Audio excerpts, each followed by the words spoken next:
say you're sorry.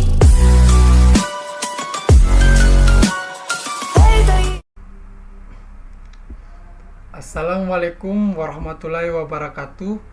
Perkenalkan, saya Rafli Lulihin dengan NIM 23650046. Baik, di video kali ini saya akan mereview materi cybercrime pertemuan 3, latar belakang dan landasan UU ITE. Lanjut saja di slide kedua, pencapaian pembelajaran. Slide ini menjelaskan tujuan pembelajaran agar mahasiswa memahami konsep dasar hukum cyber, ruang lingkupnya, sejarah perkembangannya di Indonesia, serta mampu mengenali dan menganalisis bentuk serta karakteristik kejahatan cyber. Lanjut di slide ketiga.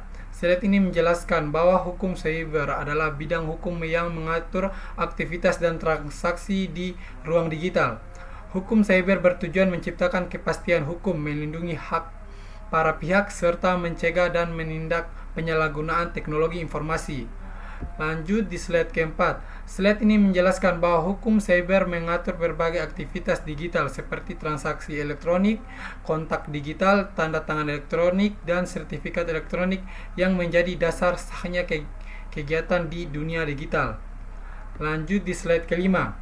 Slide ini membahas perlindungan hak dalam dunia digital, termasuk hak kekayaan intelektual dan perlindungan data pribadi. Tujuannya adalah melindungi pemilih hak dan konsumen dari penyalahgunaan di ruang digital. Lanjut di slide 6. Slide ini menjelaskan bahwa hukum cyber juga mencakup tindak pidana cyber seperti hacking, penipuan online, penyebaran konten digital, dan carding yang merugikan individu maupun masyarakat. Lanjut di slide ke-7. Slide ini menjelaskan bahwa hukum cyber tidak hanya mengatur kejahatan, tetapi juga aspek teknis, keamanan sistem, forensik digital, serta etika dan tata kelola internet sebagai regulasi konten dan pengolahan domain. Lanjut di slide ke-8. Slide ini menekankan bahwa keamanan cyber harus dilakukan melalui 3 pendekatan, yaitu hukum, teknologi, dan sosial budaya. Ketiganya saling melengkapi untuk menciptakan keamanan digital yang efektif. Lanjut di slide ke-9. Slide ini menjelaskan bahwa istilah cyber tidak berarti tidak nyata, melainkan merujuk pada dunia digital yang memiliki dampak nyata. Penegasan ini penting untuk memudahkan pembuktian dan penegakan hukum. Lanjut di slide 10. Slide ini menyajikan tahapan perkembangan hukum cyber di Indonesia, mulai dari masa tanpa regulasi khusus hingga era penyempurnaan UU ITE dan munculnya regulasi pendukung lainnya. Lanjut di slide 11. Slide ini menggambarkan masa awal kejahatan komputer ketika regulasi khusus belum tersedia. Penegakan hukum masih menggunakan KUHP dengan keterbatasan kemampuan aparat dan teknologi. Lanjut di slide 12. Slide ini menunjukkan meningkatnya pengguna internet di Indonesia pasca reformasi. Pertumbuhan ini menjadi pemicu meningkatnya kebutuhan akan regulasi di bidang teknologi informasi. Lanjut di slide ke-13. Slide ini menjelaskan bahwa sebelum UU ITE, Indonesia memiliki beberapa aturan spesial terkait teknologi informasi, namun belum mampu mengatur aktivitas digital secara menyeluruh. Lanjut di slide 14. Slide ini menegaskan peran akademis dan masyarakat sipil dalam mendorong lahirnya UU ITE melalui kajian akademik, diskusi publik, dan pembahasan di DPR. Lanjut di slide 15. Slide ini membahas lahirnya UU ITE sebagai payung hukum nasional, sekaligus menjelaskan berbagai kontroversi pasal yang dinilai multitafsir dan berdampak pada kebebasan berekspresi. Lanjut di slide ke-16. Slide ini menjelaskan revisi UU ITE yang bertujuan memperbaiki kelemahan sebelumnya seperti penerapan restoratif justice dan pembatasan pasal bermasalah.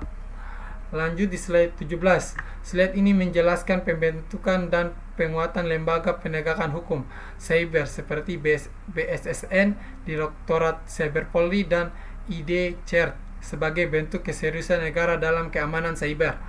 Lanjut di slide 18. Slide ini menunjukkan bahwa UU ITE didukung oleh regulasi lain seperti UU Perlindungan Data Pribadi dan peraturan pemerintah untuk memperkuat perlindungan hukum di era digital.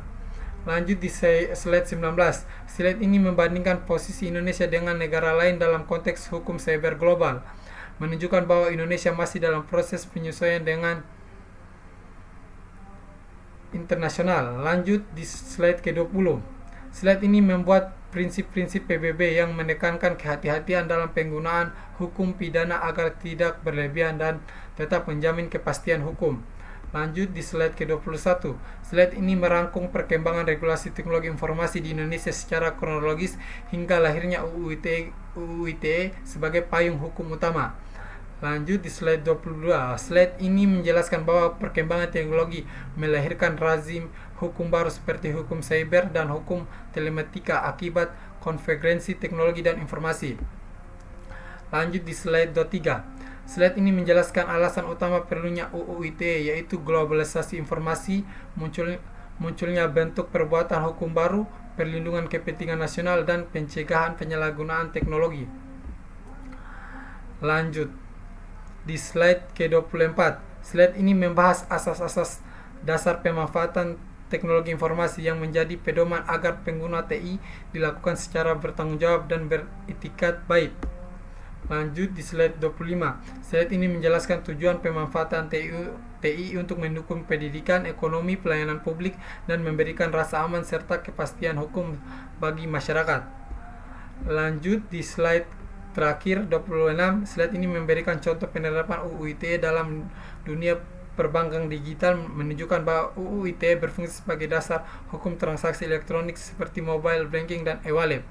Mungkin itu saja yang bisa saya review dari materi kali ini. Lebih dan kurangnya mohon dimaafkan. Assalamualaikum warahmatullahi wabarakatuh. Audio Jungle.